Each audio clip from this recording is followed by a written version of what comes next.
It was happy memories of family holidays for Dave Haddock that encouraged him to start collecting absolutely everything to do with the Yellowway Coach Company. That was when he retired some 5 years ago. Well, Dave, what a huge collection. Where was Yellowway Company based? Yeah, it was based in Rochdale, in Weir Street in Rochdale in Lancashire, and the biggest independent coach company in the northwest of England. And it was the Devonian service that you remember so well. Oh yes, that was the main service that Yellowways did. That I remember well. As a child, I used to come down to Devon every year with the Yellowways, with my mum and dad first.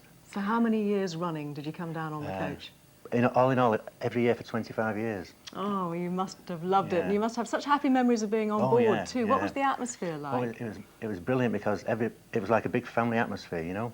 And even the driver used to join in. And each stop, the first stop was Newcastle-under-Lyme, and at each stop the driver would get out and then have a cup of tea with all the passengers, and then he'd get back in the cab, and he'd even put me in the cab, you know, and sit me in the cab as though I was the driver. And I used to try and get behind the driver at East Street in Manchester, where I used to board, so that I could follow the route all the way down to Torquay, you know. And it was a bus a bit like this one, was it, that you used to travel in? Yes, that's exactly the same as that one. In 1948, when I first... And these lamps are from a similar one, are they? Yeah, they're off the identical coaches, and they've been stored in a garage since about 1953, actually, and given to me by a lady in Blackpool. I mean, you've even got the original lamps and things too for lamps, like the bulbs for the lamps. Yeah, I got the original bulbs. I had a stock of bulbs in Yellowways, and they've been kept in a drawer, and the original receipts here with the bulb from 1953. So was it a family firm? What happened to it? Oh yeah, it was a real good family firm. It started off as Holt Brothers in Rochdale. Two brothers started off, Robert Holt and Herbert Holt. Herbert Holt was a transport manager and Robert Holt was a coach manager. And they started off with the old charabancs, you know, in 1913. So would they have been a charabang a bit like this then? Yeah, that was a double-decker bus, actually. That was the first double-decker bus they got. But they used to have smaller charabancs before that they used to run regular services to Blackpool on. I mean, you've even got things like the old uniforms here, haven't you? Yeah. Where did you get hold of things like that? Former drivers who used to work for the company got in contact with me and said they've got some uniforms that I've never worn. You know, they've been distributed to most of the drivers, and I've still got one that's never been worn. You know, it's brand new. If you want it, I'll send it down to you. And they sent me the coat and the tie and the hat.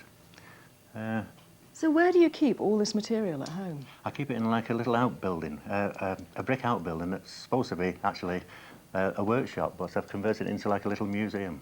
And you're living down in Devon now. You love the place so much you've retired down here. Yeah, well, Yellowways brought us down, so we decided to retire here when we retired. It's always been my ambition to retire in Torquay, you see. I wonder how many people watching will remember things like, you've even got, the seat rests, and you've got the plates for the numbers for the buses, all sorts of memorabilia associated with everything. People have been so kind, actually. Most of this stuff is actually donated by the former employees and people that have travelled with the company, you know. And you're writing a 3-volume book about Yellowway now. Is there really enough to write about? Well, there is, actually, yeah. It's used. The information I've collected over the past 5 years, you could go on and on and on. You could write more than that, but, you know, up to now, I'm 3/4 of the way through the first volume.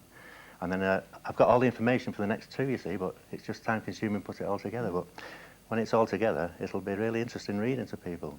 You haven't got a full-size bus or coach from Yellowway in your collection? No, not at the moment. I've made several inquiries from different people, but there's nothing at all come up. In fact, I don't think there's any available in the country anyway, old Yellowways ones. There is 2 in the museum in Manchester, which are younger than those, but this is the type I really want, the Birmingham Seagull. That would be brilliant, wouldn't it? That would really complete your collection. Well, I'm amazed to think that this all started, with just a few timetables that your grandfather had hoarded away. It did. Dave, it's magnificent. Thanks very much for bringing it all in. Yeah, it's a pleasure. Thank you.